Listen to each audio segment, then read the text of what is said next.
Now, I don't agree with everything Donald Trump has said and done, and I don't think the millions of other people voting for him do either. Nobody thinks his comments about women were acceptable. I agree, they were clearly offensive and inappropriate. I think Trump voters are also tired of war.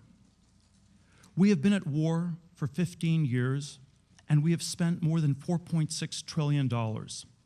More than 2 million people have lost their lives, and more than 5,000 American soldiers have been killed. But we haven't won. While households struggle to keep up with the challenges of everyday life, the government is wasting trillions of dollars of taxpayer money on faraway wars. Right now, we're fighting 5 of them. I think it's because of the big things that Trump gets right. For example, free trade has not worked out well for all of America. It helps Trump that the other side just doesn't get it. All of our elites preach free trade. The highly educated people who make public policy explain that cheap imports make everyone a winner, according to economic theory. But in actual practice, we've lost tens of thousands of factories and millions of jobs to foreign trade.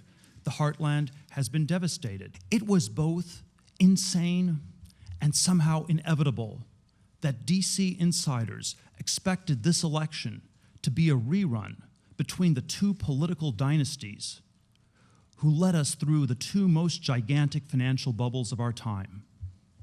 President George W. Bush presided over the inflation of a housing bubble so big that its collapse is still causing economic stagnation today.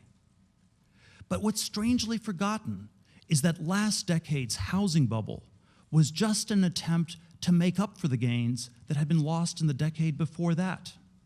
In the 1990s, President Bill Clinton presided over an enormous stock market bubble and a devastating crash in 2000, just as his second term was coming to an end.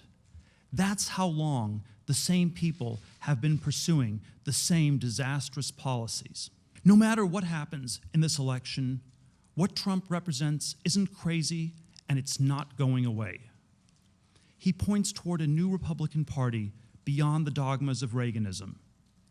He points even beyond the remaking of one party to a new American politics that overcomes denial, rejects bubble thinking, and reckons with reality.